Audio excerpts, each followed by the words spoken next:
Welcome to one of many, probably.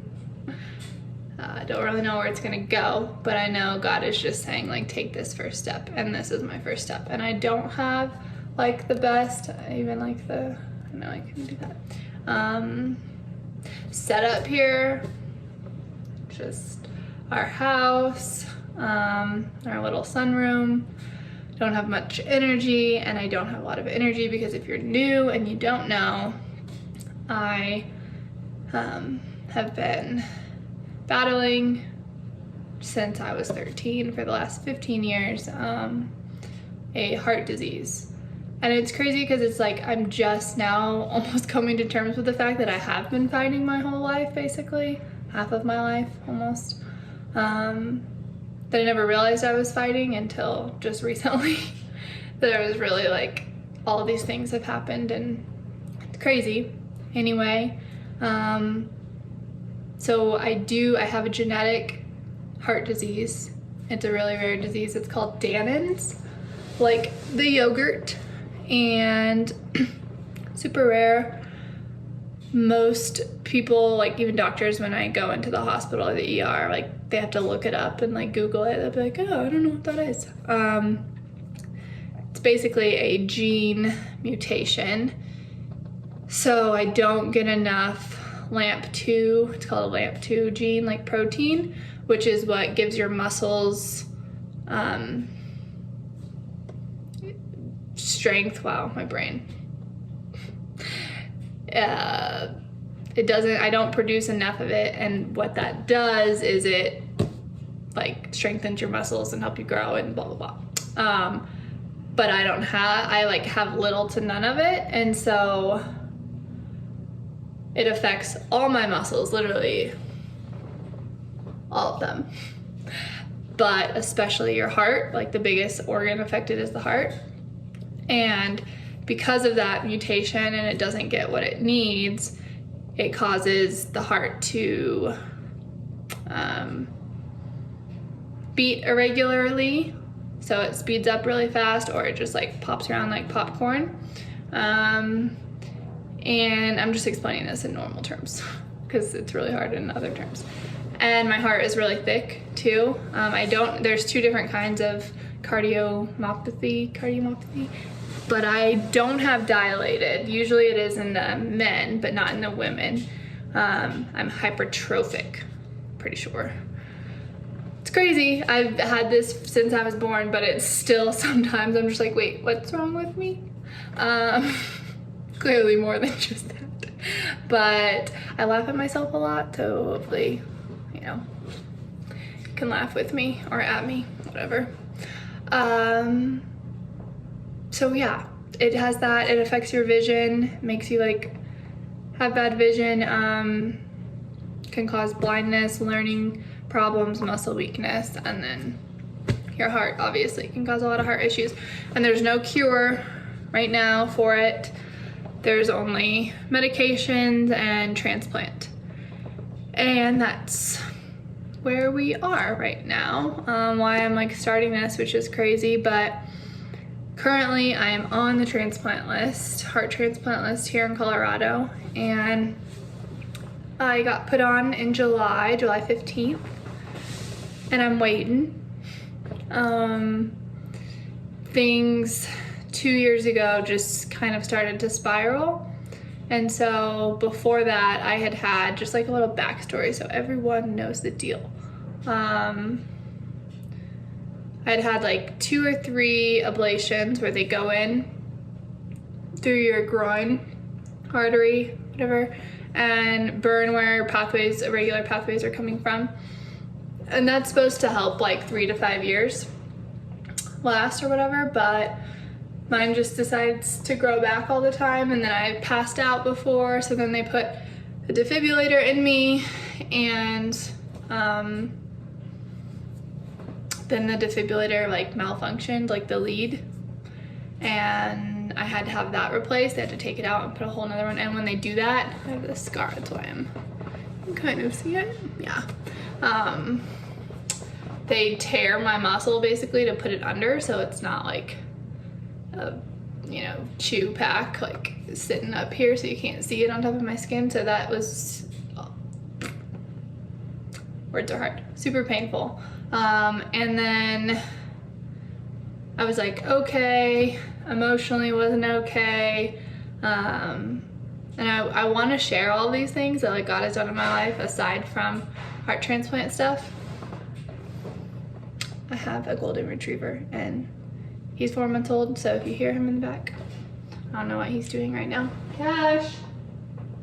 He's probably sleeping and annoyed that I can't play with him. So then 2 years ago in 2018, I had a stroke, and that really messed me up. It was out of the blue. Did not know that it was a stroke while it was happening because I don't have a history of it. No one in my family does, even though like my mom has the same disease and my brother and 2 of my sisters, my aunts, uncles, but there was no past history of that.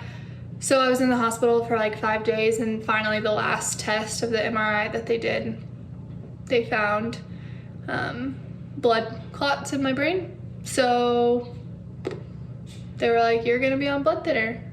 I was like, okay. So since then, that happened, and then I had to have another ablation about a month after that in 2019. And then I had another ablation a few months after that. And then what happened? There's so much that happened. Oh, and then my defibrillator went off. And this was like not what I was expecting. It never is. But I was wide awake doing laundry pretty much like in my room, and it went, and I can't really describe it. Every time I describe it, like I don't even know if I'm using the right words, because it felt, and I don't know what it's like to be shot, but I feel like if that's what it felt like, or like my mom's has gone off too, and she describes it as like a shotgun, you know, like pulling it, but it just like, the sound around, it was like a bomb went off, and I like couldn't, my ears were ringing, and I figured out what happened, told my parent, like came out of my room and was like, Mom, freaking out. I was not calm. I was not like, Mom, I think something just happened. I was freaking out. And then I like ran down, got on my butt downstairs, like so scared to move my body in any way because I didn't know what was happening. And then my dad was like holding me on the ground. My mom was running around trying to find this magnet that would make it turn off and call 911 at the same time, and not have her defibrillator go off at the same time because she was freaking out. And my dad was holding me, and it went off again, and he just kept saying like, you're gonna be okay, help is on the way, like they're coming, like everything's gonna be okay. And I just remember looking in his eyes and saying and thinking, because I didn't know what was happening, so I was just like, I don't want to die. Like I was scared of death in that moment. And it's crazy because it's like, I know where I'm going, like I know I'm going to heaven. I believe that Jesus died for me. That is like, I have surrendered, I've given my life to the Lord, that's where I'm going. So why am I scared? But in that moment, I was just like, no, I don't want to, like, I was so afraid. Like, I felt like death was just like right there. And then it went off again right after that. And then finally my mom got the little magnet. We put it over it. For some reason that stops it. Ambulance came. I was in the hospital for like a week and had another surgery for atrial fib, which is where beats come from the top of your heart, like really irregular. And that's what they realized caused the stroke, which they didn't know why I had a stroke. And they were like, oh, that's weird. You have no AFib, which is usually a sign of a stroke in your heart. But I was having it. It just wasn't detected until my defibrillator went, you know, crazy, because my heart jumped up. It went off because my heart, sorry if it's, I'm like short of breath. heart failure problems. My heart went up to like 180, and then it went up to like 200, and then 220. So it shocked me at 200, and then it shocked me again at 220, and then it like, so yeah, that was not fun. And that was the AFib. So then I was on this crazy medicine that was really toxic for my body, but helpful for my heart. And that was really difficult because then I developed hypothyroidism and realized, got that under control just this past January, February. And then in March, I started having the problems again. COVID hit, and then I needed another surgery, another ablation for this AFib that the doctors thought like they could get. They weren't sure, but you know, it was the only thing that at the time that made sense to do. This medicine was not working with me. Super sensitive over here. Sensitive Sally. Should have named me that, because honestly, I can't. It's crazy how my body is to things. And so had that during COVID. No one could go in with me, but it was fine because I was like, I got this. I'm, you know, done this 6 other times, so no problem. I can do this on my own. I wasn't scared. I was excited because it was like time in the hospital that I can like be alone and be with Jesus, and it's always like super peaceful for me. And then I ended up bleeding out at the site where they went in, which has never happened. Ended up in the ICU, had a blood transfusion because I lost too much blood. And the recovery after that was really difficult, and I felt so bad, and things since then just got worse. And so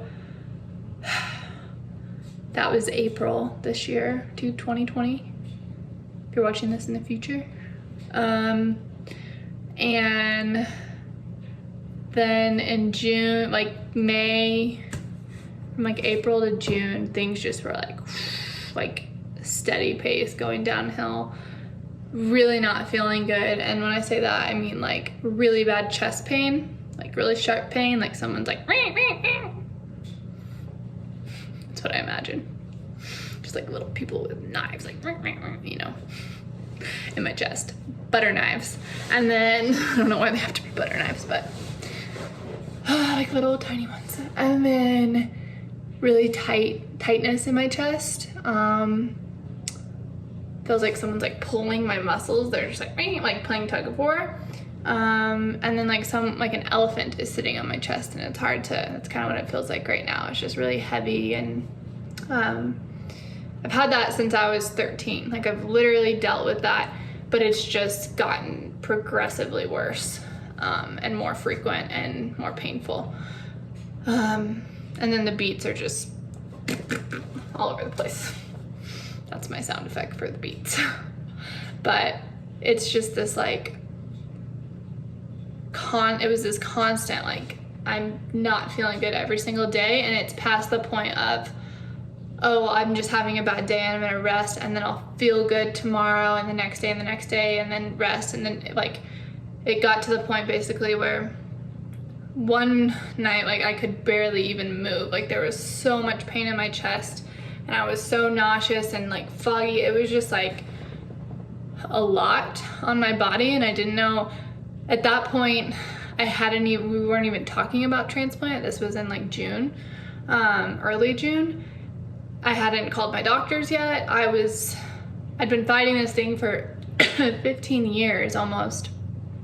And so when I have those moments and when I feel like that, I'm like, no, I'm good. Like, I'll just keep going. Like, don't we all just do that where we're just like, no, I'm good. I'm just gonna keep going at this thing. And fighting it and trying to be tough and trying, you know, and it's like, where's the balance, and when do you ask for help, and when do you say, especially with chronic illness, like you get so used to it. And that's what was happening, is I was getting so used to the pain that I wasn't like advocating enough for myself to the doctors of how like bad I actually was feeling, especially after like the surgery and the blood transfusion. It was just like, this isn't normal, but I can't imagine that I'm ready for a heart transplant like that. Not yet. Like I need to be like in the hospital. Like I needed one yesterday, dying kind of thing, right? Like that's how it's supposed to be, isn't it? That's what I think. But it's not. And so Josiah, my husband, he's my husband, it's so great. And my mom were like, you need to call your doctor, you need to tell him how you're really feeling. My mom always said, like, you need to tell him. So I'm like, okay, mom's always right. So I did, and he got opinions from other doctors, said basically we decided get the evaluation for your heart and see where your numbers are at. Sorry, hard to breathe, hard to talk, hard to do all this. And then we'll go from there. And so we did that late June. And it was like a week of just testing in and out of the hospital. They do all these crazy things to you. Feel like a experiment. And then you wait to see, the board meets, you know, at the University of Colorado is the hospital that I'm thankfully at. Jesus has me right in the right place, like in the right state. It's so good, and I'm so thankful. And so they met, then they let me know. And I thought that wait was hard. It's like, oh my gosh, I just want to know. And it was like a few days, thankfully. And they came to the conclusion that it was up to me, really, what I wanted to do, because some of them thought, yes, she's ready. Some of them thought, well, we could, you know, wait a little bit longer, and then, like, it was always going to happen. And so I was like, okay, well, and I talked to Josiah, and it was like, well, if it's gonna happen and I'm already feeling this bad, like, might as well just do it and not. And the only reason I wouldn't is because I'd be scared. And I'm like, that's not a reason. So we said yes, and then we had to wait on insurance approval, and that took like 2 weeks about. That was hard too. I like knew, I was like, God is not gonna bring this to me and tell me like, okay, this is the path that I want you going down, but psych, you're not gonna get approved. Like, no, he's not gonna do that. I got approved, and then I got on the list July 15th, 2020. And then 8 days later, 8 days, and I got on the list. So here in Colorado, they do it differently everywhere. But at the university, it's like 1 through 7. 7, you're like not even on the list. 6 is the lowest. 1 is in the hospital, you know, like you needed a heart yesterday or 2 weeks ago. But I was at a 6 just because where my numbers and everything were at. It was like I just met that criteria, but I also, the numbers were just like literally points away, if you want to like say it like that, from me being able to be a level 4, which I didn't know that at the time. I was just like, okay, level 6, like this will probably happen like next year. I have some time, like all these things. And then 8 days later, I was sitting on our couch just watching Friday Night Lights, I think. It was Thursday afternoon, and the phone rang. And normally it's a nurse or like an automated system, so I was like, huh, this is like, it was a surgeon. And I was like, wait, what? Like my mind was literally trying to catch up to what was happening in the moment. And he was like, we have a heart for you. And how they do it with transplant is for those who don't know, they offer you a heart, and you can say yes or no. And they have to let you know if the person has been incarcerated before, if there's been past drug abuse, and then any kind of like past history of disease, cancer, tumor, whatever. And so this person had been incarcerated and had past drug abuse, but the heart, they said they wouldn't have been calling if they didn't think it was a good match. And he was like, this never happens, but it happens sometimes, because sometimes the heart can just fall down the list whenever, and then it lands on you. kind of like, I'm trying to think of the game. You know, where like you push one thing and it goes vroom, vroom, vroom, vroom, and then like, and that, I don't know what game that is, but like that. And I was like, okay, can I call, Josiah and I were not married at the time, we had just gotten engaged. And I was like, let me call my fiance, can I call you back? This is a huge decision. He was like, yeah, just call me back after 20 minutes. I was like, okay, 20 minutes, I'm gonna decide this. Was not prepared for this at all. And Josiah was like, it's up to you. I'm with you no matter what. And I called, and I remember when I called him, I was just crying. Like, I was like shocked. I was just like, they have a heart for me. Like, they have a heart. And I was trying to process it and then make a decision. And he was like, well, you know, whatever you want to do. And I said, the only reason I wouldn't is because we're trying to move and we're gonna get married. And he was like, okay, you can't say no to a heart just because of logistic stuff. Like, you need to say yes probably, but do what you want. And I was like, okay, I don't know what to do, but I'm gonna say yes. Like, I'm gonna say yes. So I said yes. And for about an hour and a half, I was at home. He came home, he was up in the mountains at the time. And so he came over, my sister came over, my nephew, my mom, everyone was like, what's happening? I was trying to shower, trying to wrap my mind around it. And I had just sunken into it. And I was like, okay, this is actually happening. Like, this is happening. And then I got a call again from the doctor that said, he said something happened and it's no longer like a viable heart. It's not gonna be good. And didn't tell me specifics or anything. And I was like, okay. He was like, we'll just wait for the next one. And I was like, okay. And I hung up and just, I don't even know how to describe it. Because for a moment, it was like,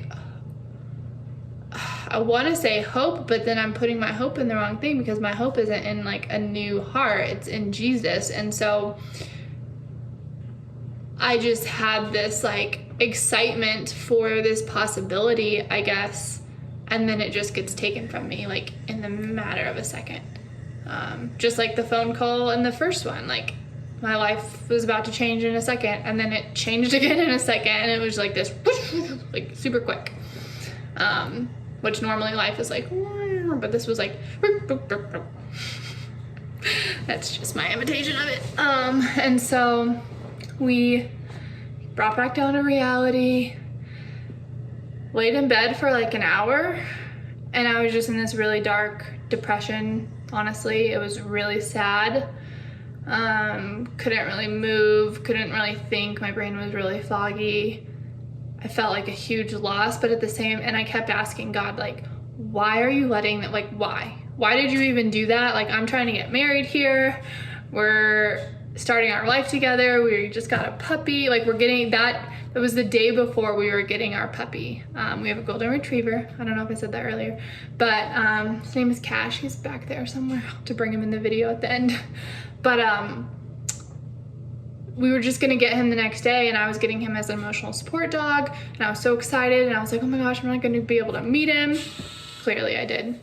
That's the laundry. And so it was just this like crazy whirl of emotions, and I was asking God, like, why, you know, like, and I just kept hearing, and I just kept like sensing, like, I'm not doing this to punish you. I'm doing it to prepare you. I'm doing it to prepare you. I'm doing it to prepare. And I just kept like hearing that and repeating it, like, he's preparing me. He's preparing me for when it does come. And that helped in the moment. It really did, but it didn't like,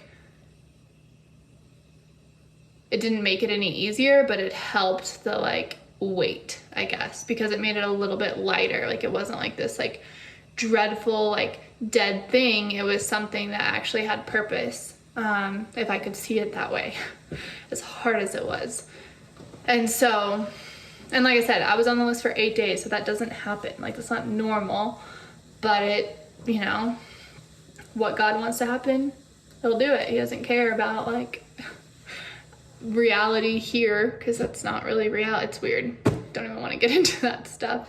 With like dimensions, Josiah's super into it, but I don't understand. I just know I'm here and he's everywhere.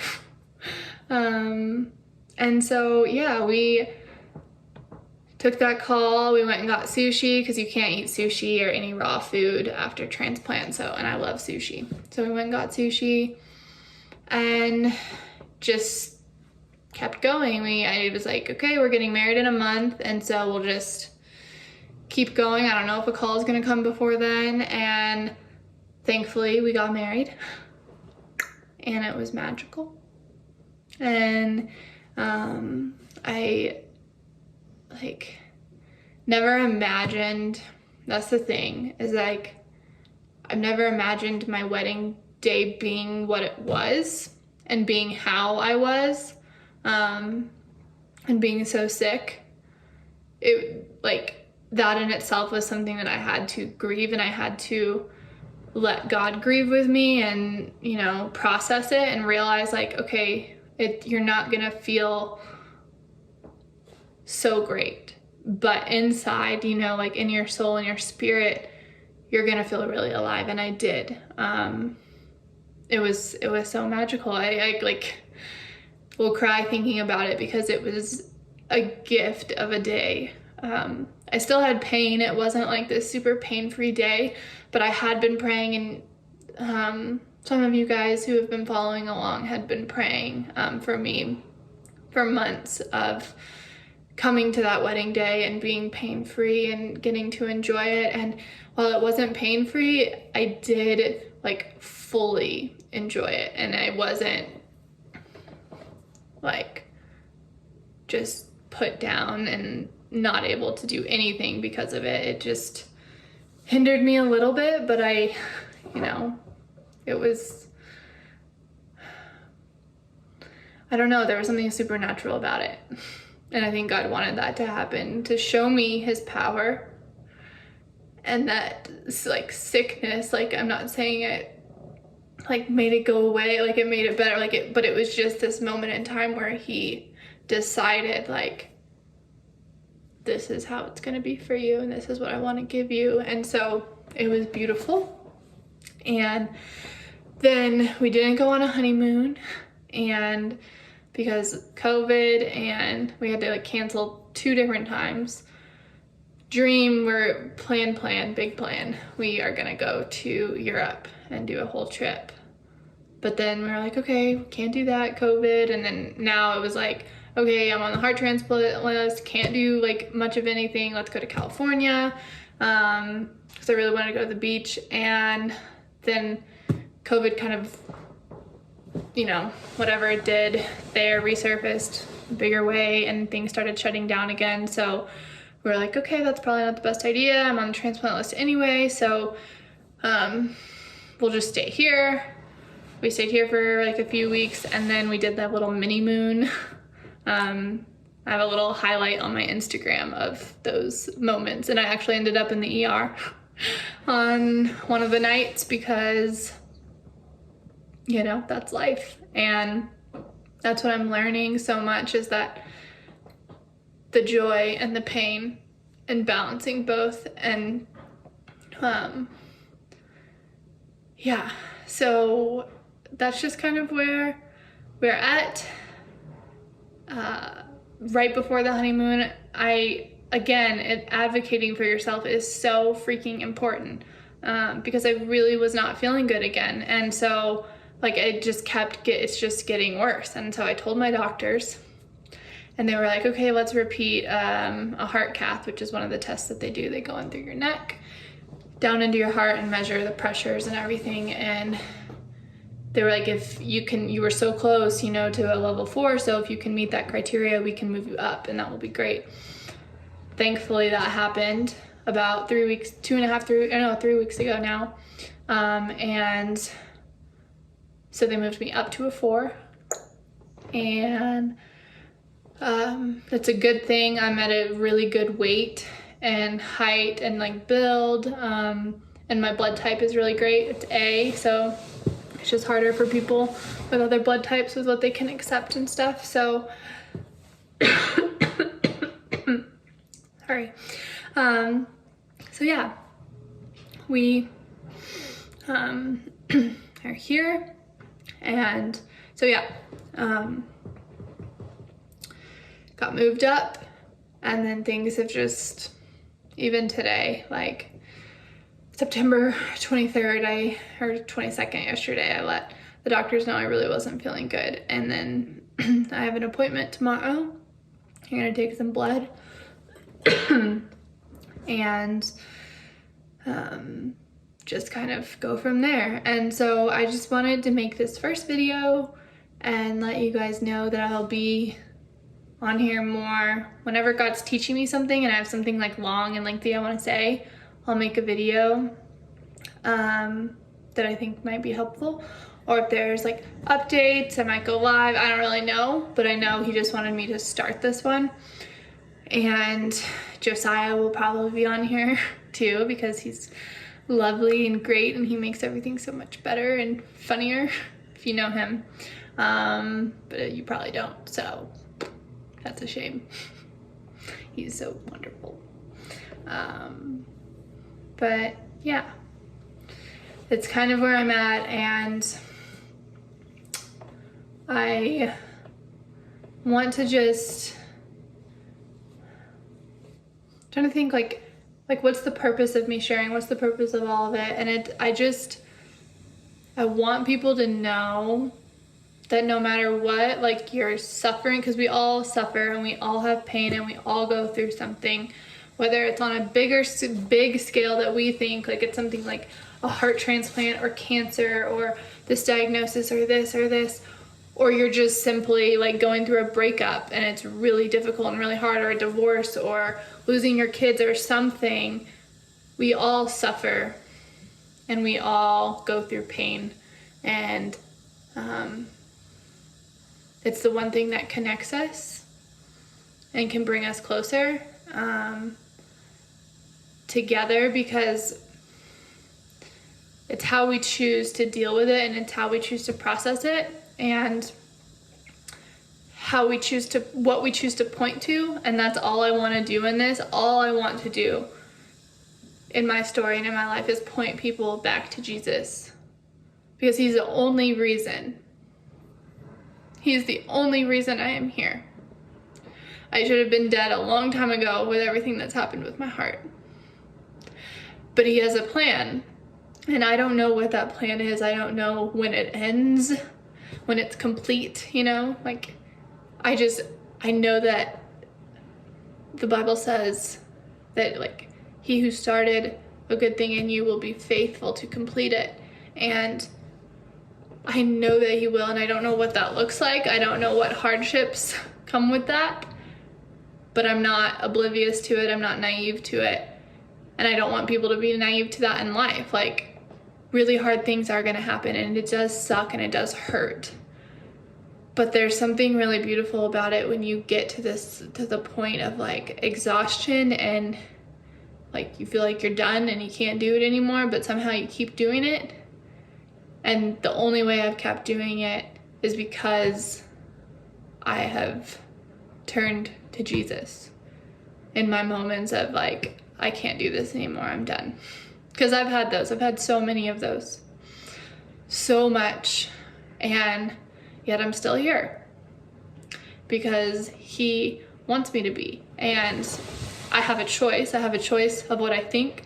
I have a choice of what I choose to focus on. I have a choice of what I choose to read and what I choose to watch and what I choose to listen to. I have a choice of who I share things with. I have a choice. He gives us free will. And so it's just like, I don't want to waste my life. I don't want to just be living with this gift that he's given me. Like, my heart is a gift. The heart that I have now, and whatever heart it is that's coming for me, like, it is a gift. And it's an opportunity, because I am so close to him because of it. So close to it. And I will film a video about like my testimony and how I came to know the Lord. But he's the reason. And so every time I make a video, every time I share, that's why I'm so open about my faith, and I'm not ashamed of it, because I would not be here, and I would not have, this is not my strength here today at all. It's him. It's all him. And so I just hope that, you know, you get something along the way and you hear something in my story maybe that encourages you to find peace, because that's all that is what we are all after, like peace in our present situations. This is what we need more of. And I hope you'll find like hope in Jesus for the future that he has planned, because it's good and you have to hold on to him and know that there is something, you know. So, love you guys. See you next time. Oh wait, I was gonna show you Cash. Hold on. Cash, come here. Come here. Come here. Come here, Country Boy. Oh. You're so cute. Do you want to say hi to the camera? To the people? This is Cash. He is literally, sorry, but he's the cutest golden retriever. I don't care if you have a cuter one because he's cute, right? Cash Jones, just me and him. He's my buddy. I can't, look at him. All right, bye guys. See you next time. You make me so happy, buddy. I love you. Okay, I'm gonna go chill with my dog now.